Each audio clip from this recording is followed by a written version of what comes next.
कौन नियम? हाँ, बोला जाए। पढ़िए।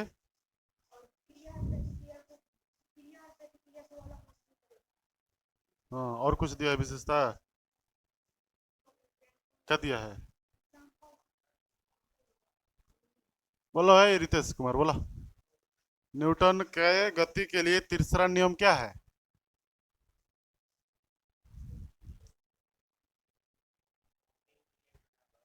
हम्म।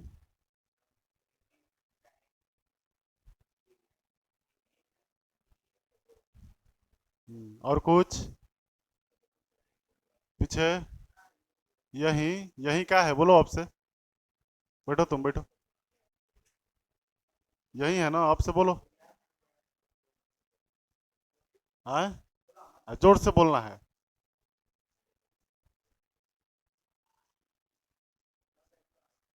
बैठो। तुम बोलो। नहीं याद है? देख के बोलो।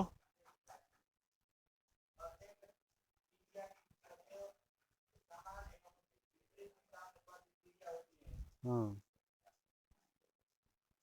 प्रत्येक क्रिया का सदैव मतलब क्या होता है? हमेशा विपरीत और बराबर प्रतिक्रिया होती है। जो भी आप क्रिया कीजिएगा उसका प्रतिक्रिया होगा, और उतना ही होगा जितना आप किए हैं, और उधर होगा जिधर आप किए हैं उसके विपरीत दिशा में।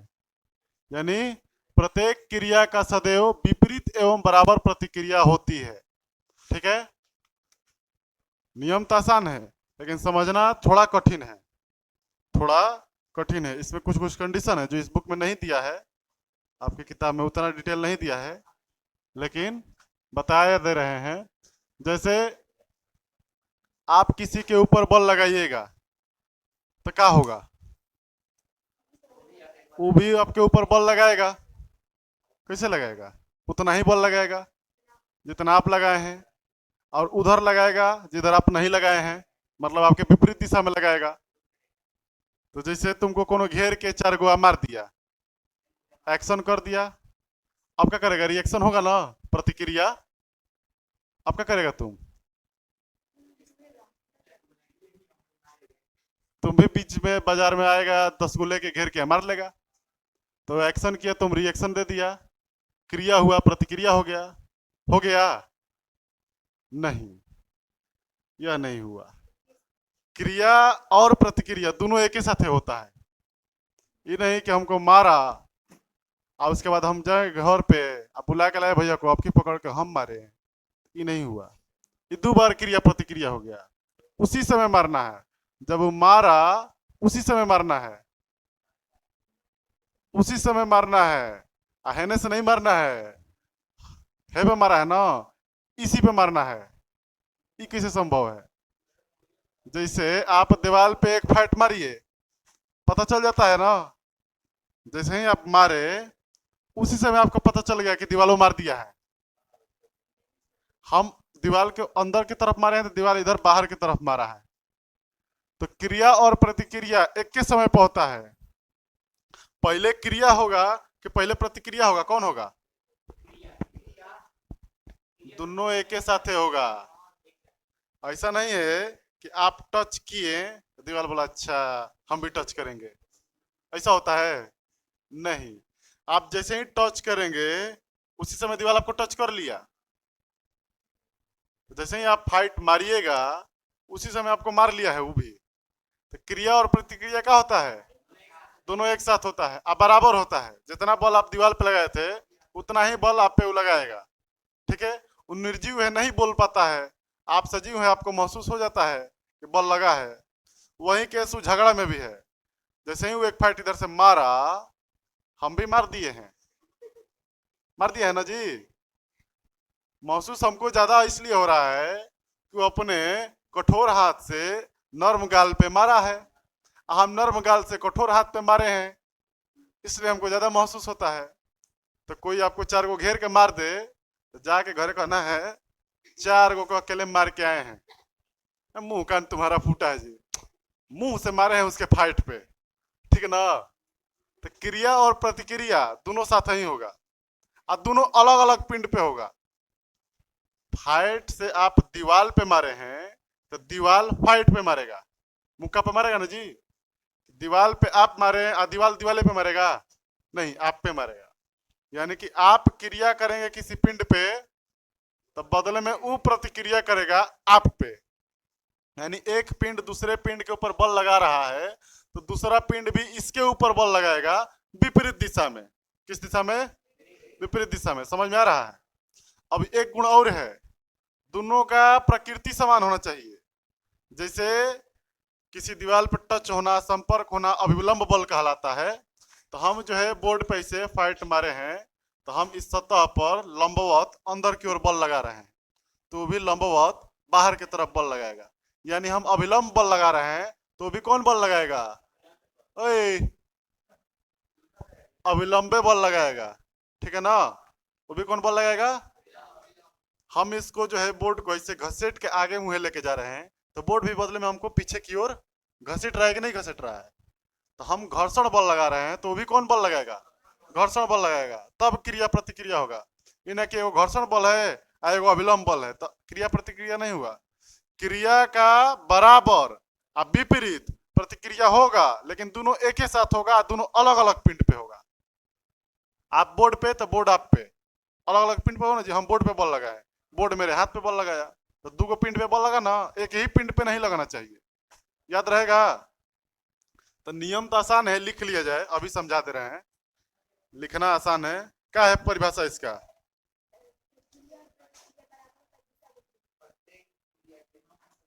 प्रत्येक क्रिया का सदैव विपरीत एवं बराबर प्रतिक्रिया होता है। लिख लो, आसान तो है लिखना, समझेंगे अब हम लोग। प्रत्येक क्रिया का सदैव विपरीत एवं बराबर प्रतिक्रिया होती है। सदैव विपरीत एवं बराबर प्रतिक्रिया होती है। रख दो उस पे, कुर्सी पे। प्रत्येक क्रिया का सदैव माने हमेशा, प्रत्येक क्रिया का सदैव विपरीत एवं बराबर प्रतिक्रिया होती है। विपरीत एवं बराबर प्रतिक्रिया होती है। प्रत्येक क्रिया का सदैव विपरीत एवं बराबर प्रतिक्रिया होती है। ठीक है? अब कुछ कुछ पहले से हम लोग जानते हैं, अधिक डिटेल आगे पढ़ना है। जैसे रस्सी को बांध के किसी वस्तु को खींचा जाएगा, तो रस्सी में बल लगता है, कौन बल लगेगा? तनाव बल। और स्प्रिंग में लगेगा कमानी बल। और किसी वस्तु एक दूसरे के वस्तु से संपर्क में आ गया है, तो संपर्क बल। और संपर्क बल में दो गो होता है, या तो अभिलंब, या एक दूसरे पे घसीटेगा, या एक दूसरे के सापेक्ष में गति करेगा, तो घर्षण बल आएगा। ठीक है? और कौन कौन बल होता है? विद्युत बल होता है, गुरुत्वाकर्षण बल होता है, विद्युत चुंबकीय बल होता है, चुंबकीय बल होता है, दुर्बल बल, प्रबल बल, नाभिकीय बल, बहुत सारा बल होता है। सबको हम लोग बारी बारी से पढ़ेंगे। फिलहाल आपको याद होगा, रस्सी वाला जो है वो तनाव बल लगाता है। क्या लगाता है? तनाव बल। अभी तनाव बल पढ़ेंगे तो और डिटेल में। पिंड पर इस प्रकार लगेगा कि पिंड को बाहर की तरफ, यानी पिंड को पिंड से दूर खींचेगा। अभिलंब बल इस प्रकार लगता है जैसे पिंड को पचकाना चाहता है। जैसे हम बोर्ड पे अभिलंब बल ऐसे लगा रहे हैं, तो बोर्ड पे अभिलंब बल इस प्रकार लगाएंगे कि बोर्ड पे अंदर की तरफ लगाएंगे, बोर्ड पचक जाए। अब बोर्ड हम पे ऐसे लगा रहा है कि मेरा हाथ ऐसे मचक जाए, ये ना लगाएगा कि अपने तरफ खींचेगा। मेरा हाथ को अपने तरफ तो नहीं खींचेगा। हम अभिलंब लगा रहे हैं तो उसको अपनी तरफ नहीं खींच रहे हैं। यानी एक पिंड जिसका द्रव्यमान m है, उसके ऊपर दूसरा पिंड रख दिए, तो ऊपर वाला पिंड जो है यहाँ सतह पे अभिलंब बल लगा रहा होगा ना। चाहे धरती को ही देख लिया जाए, एक ही पिंड रखे हैं इधर, तो धरती के सतह को दबा रहा होगा कि नहीं दबा रहा होगा ऊपर से? तो धरती को दबा रहा होगा, तो धरती बदले में भी इस पे बल लगा रही होगी। यहाँ लगाएगी, संपर्क सतह है वहीं पे लगाएगी, और इसको ऊपर की तरफ लगाएगी बदले में। ये नीचे की तरफ दबा रहा था, तो बदले में ऊपर की तरफ दबाएगी। तो अभिलंब बल इस प्रकार लगता है जैसे पिंड को दबाना चाहता है, उसका साइज को पचकाना चाहता है, बिगाड़ना चाहता है। ठीक है, अब क्रिया प्रतिक्रिया समझ लिया जाए। तो क्रिया प्रतिक्रिया समझ लिया जाए तो आपके पास एक उदाहरण है, जैसे छत से रस्सी बांध के और उसमें एगो पत्थर को लटका दिया जाए एम द्रव्यमान का। बताओ पत्थर पे कुल मिला के कितना बल लगेगा? कौन कौन लगेगा वो तो बात के बाद है, को बल लगेगा? आए, एगो तनाव बल, गुड, और आए अविलंब बल के नहीं लगेगा?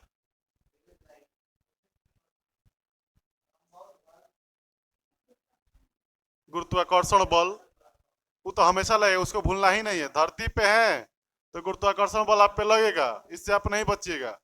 छत पे रहिए, घर में रहिए, जमीन पर रहिए या हेलीकॉप्टर पे उड़िए, धरती के रेंज में है आप, उसके क्षेत्र में, तो आपके ऊपर गुरुत्वाकर्षण बल लगेगा ही लगेगा। गधा, देखो एगो नीचे लगेगा गुरुत्वाकर्षण बल, लगेगा ना, ये हमेशा लगता है किसी भी पिंड पे, यदि वो पिंड धरती के संपर्क में है, उसके क्षेत्र में है तो। और एक इस पिंड पे लग रहा होगा ऊपर रस्सी के कारण तनाव बल लग रहा होगा ना, तो पिंड पे कितना बल लग रहा है? दूगो, ठीक है, हमेशा दूगो लगेगा, कम से कम दूगो लगेगा, कोई भी पिंड हो कम से कम दूगो लगेगा। दूगो से ज्यादा लग सकता है, दूगो से कम नहीं लगेगा। एगो तो गुरुत्वाकर्षण लगेगा, और जमीने पे है तो अभिलंब आप पे ऊपर लगेगा, हवा में है तो ऐसे ही तो नहीं रहेंगे, किसी से लटकाया गया होगा, तनाव बल आ जाएगा, कुछ ना कुछ आपको लगेगा, दूगो बल हमेशा लगेगा, उससे ज्यादा भी लग सकता है। तो इस केस में पिंड को देखा जाए तो पिंड जो है लटका हुआ है, पिंड नीचे गिर रहा है नहीं, ऊपर जा रहा है, यानी कि जितना mg लग रहा है उतने तनाव बल लग रहा है। लग रहा है कि नहीं लग रहा है? लग रहा है सर। mg नीचे लग रहा है और तनाव बल ऊपर लग रहा है, तो जितना बल इस पे ऊपर लग रहा है उतना ही नीचे लग रहा है। तो बल का परिमाण क्या है दोनों का? बराबर। अब बल का दिशा क्या है दोनों का? विपरीत, एक ऊपर तो एक नीचे, लेकिन मात्रा दोनों का बराबर है। तो इस पिंड पर लगने वाला दोनों बल विपरीत है और बराबर भी है परिमाण में। तो बताओ क्या यह क्रिया प्रतिक्रिया है? जोर से बोला जाए। हाँ, कि सर जी जितना धरती खींची उतना क्रिया हो गया, अब बदले में तनाव बल ऊपर लग गया, और जितना लगा है उतना ही लगा है, अब दिशा भी अलग है, तो क्रिया प्रतिक्रिया हो गया। लेकिन अब भूल गए कि दोनों बल का प्रकृति समान होना चाहिए। दोनों बल का प्रकृति, एगो गुरुत्वाकर्षण बल है तो दूसरा भी गुरुत्वाकर्षण बल होना चाहिए, और एगो पिंड पर लग रहा है तो दूसरा दूसरा पिंड पर लगना चाहिए, दोनों बल यही पर लग रहा है। दीवार पे जब मुक्का मारिएगा तो दीवार को मारे और दीवार आप पे मारा, तो दीवार पे एगो बल लगा, एगो आप पे लगा, तो दो वस्तु पर न बल लगा, ऐजा एक ही पर दोनों लग रहा है। और तो और दीवार पे मारे थे अविलंब बल, तो दीवार पे हमको क्या लगाया? अविलंब बल।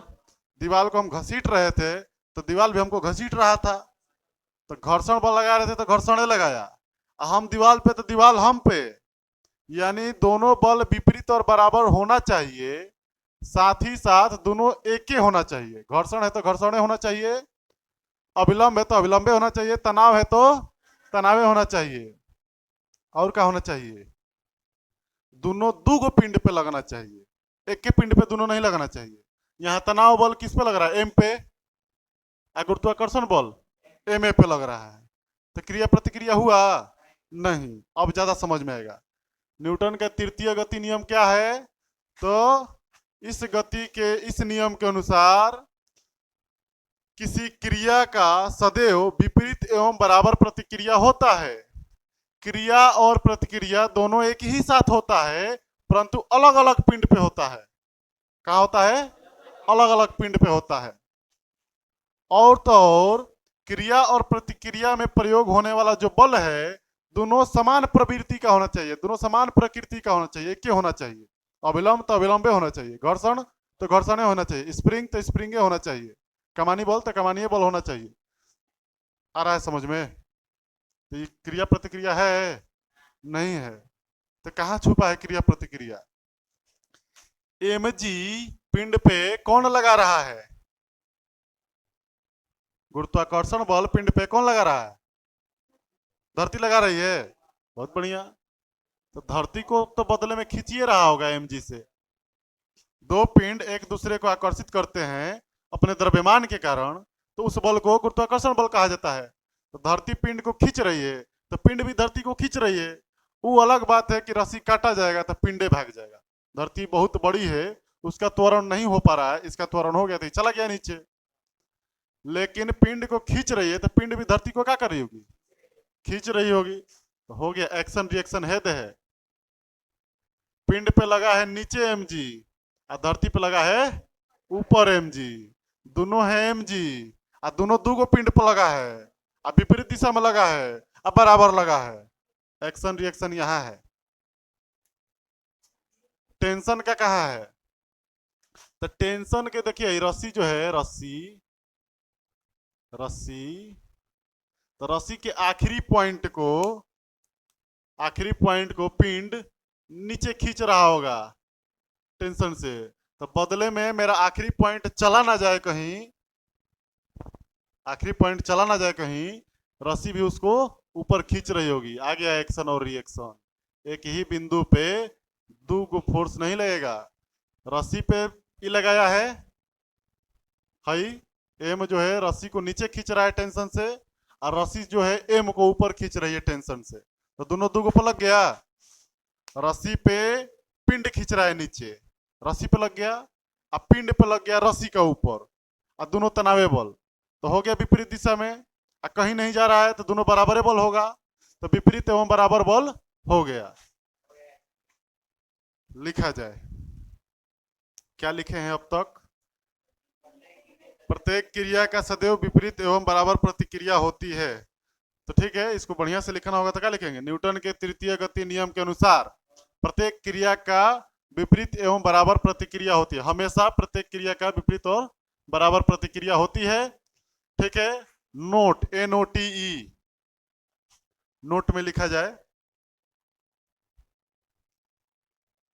क्या लिखा जाए नोट में? क्रिया और प्रतिक्रिया, क्रिया और प्रतिक्रिया दोनों साथ साथ होती है। क्रिया और प्रतिक्रिया दोनों साथ साथ होती है, कोई भी आगे पीछे नहीं होगा। आए, क्या बोल रहा है? हाँ, दोनों एक ही समय पे साथ साथ होती है। ठीक है। यानी कि दीवार पे जब मुक्का मार रहे थे तो टक्कर हुआ था, तो पहले हम मुक्का मारे थे कि पहले दीवार? दोनों साथ साथ हुआ था। हम बोलता है आप मारे थे और तब दीवार बाद में मारा था, साथे साथे हो गया था। तो क्रिया और प्रतिक्रिया क्या होता है? दोनों साथ साथ होता है। चलिए अगला पॉइंट।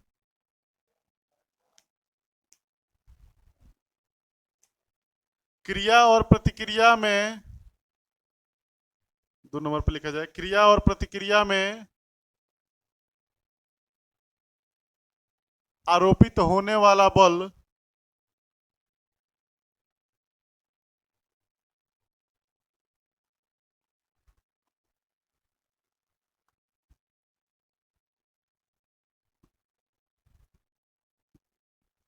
क्रिया और प्रतिक्रिया में आरोपित होने वाला बल समान प्रकृति के होते हैं।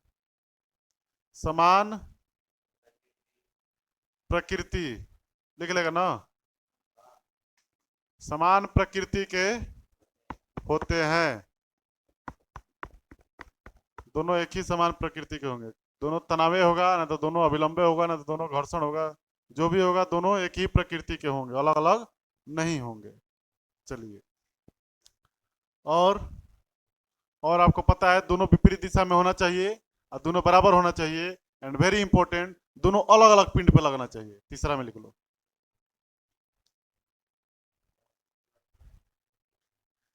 क्रिया और प्रतिक्रिया दो अलग अलग पिंडों पर,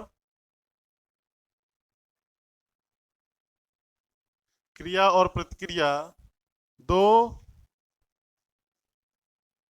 अलग अलग पिंडों पर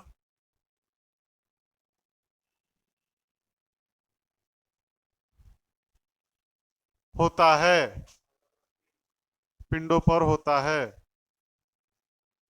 क्रिया और प्रतिक्रिया दो अलग अलग पिंडों पर होता है, ये वेरी इंपॉर्टेंट है, ठीक ना। कि इसमें जो है पिंड दुगो होना चाहिए और दोनों पे बल लगना चाहिए विपरीत और बराबर, और दोनों बल समान प्रकृति के होने चाहिए। समझ में आ गया? तो न्यूटन का तीसरा नियम जो है, इंट्रोडक्शन हो गया, इसको यहीं पे किया जाए स्टॉप। पहला नियम हम लोग पढ़ लिए, क्या पढ़े? जब किसी पिंड को छेड़छाड़ नहीं किया जाएगा तब तक वो अपनी अवस्था बनाए रखेगा। यदि कोई पिंड स्थिर है तो वह स्थिर ही रहती है, या एक समान वेग से चलती है तो एक समान वेग से ही गति करती रहेगी जब तक कि उस पर बाह्य असंतुलित बल आरोपित ना किया जाए। दूसरा क्या कहता है?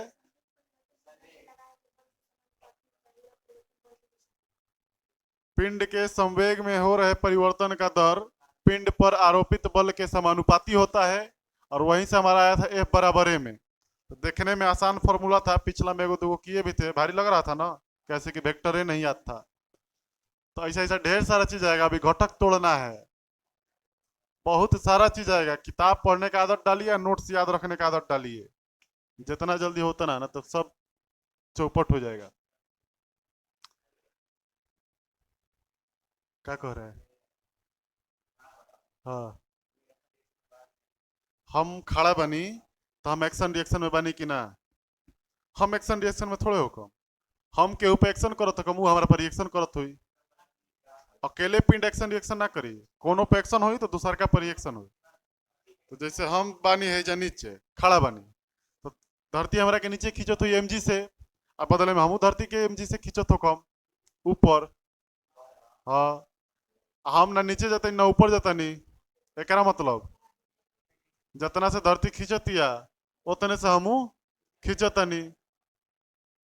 ओकरा बाद सतह पे खड़ा बनी तो संपर्क बल आ गई, तो हम धरती के नीचे की ओर दबावत हो कम, बदले में धरती हमारा के ऊपर फेंकत हुई। ना हम नीचे जाता नहीं और ना हम ऊपर जाता नहीं, यानी कि जितना से हम नीचे दबा रहा बनी अभिलंब बल से, उतने से धरतियों ऊपर दबा रहा हुई, ठीक ना।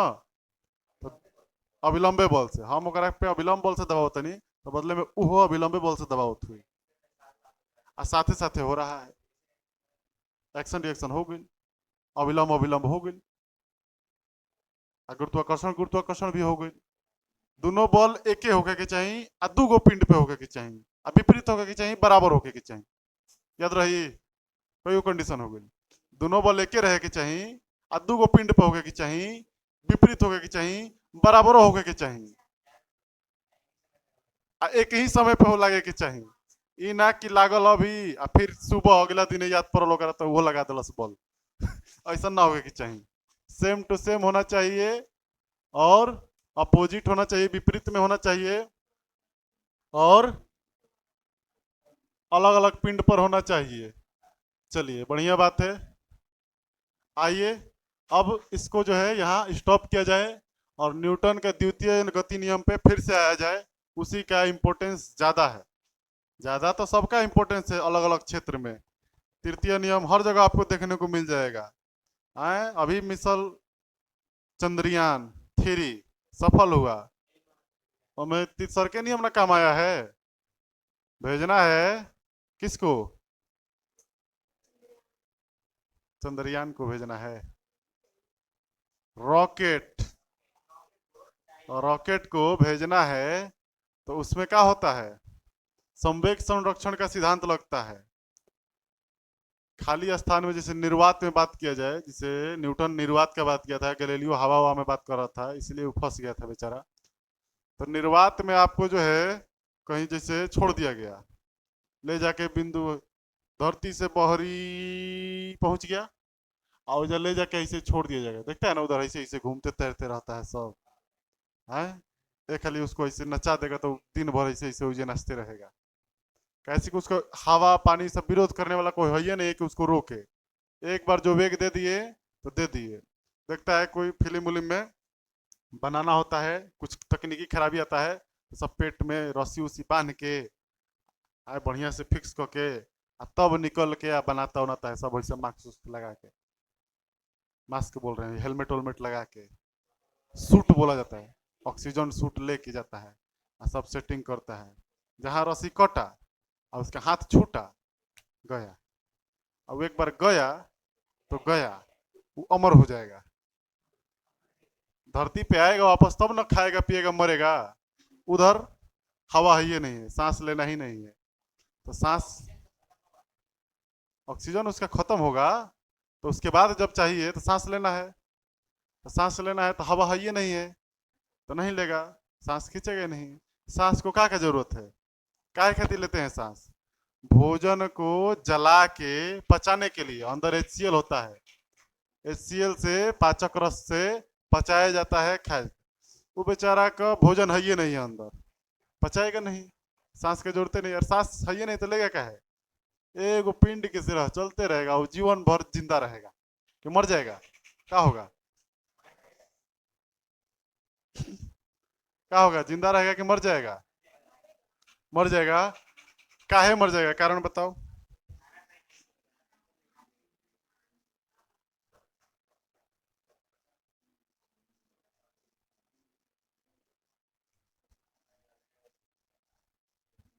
हाँ, मर जाएगा। हमको तो लग रहा है जिंदे रहेगा। काहे मर जाएगा? भोजन नहीं मिलेगा। भोजन की जरूरत है क्या है? जब एक बार खा लिया, हवा मिल ही नहीं रहा है तो पचबे नहीं करेगा, तो फिर भूख लगेगा। आए, तो लेके कितना लिया है?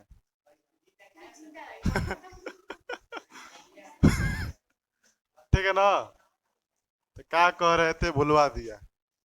जाके उधर समय संरक्षण में वहां काम आता है।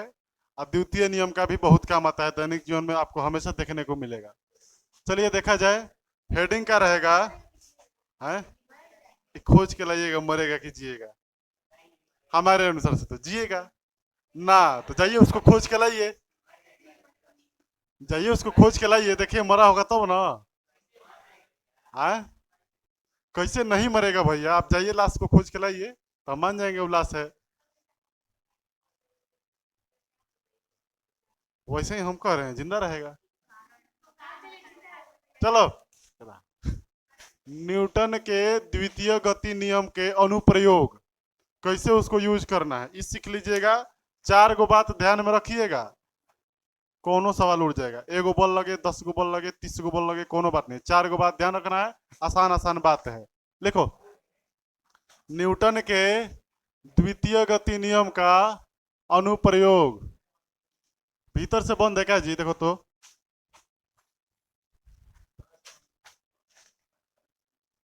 ताला मार दो अब।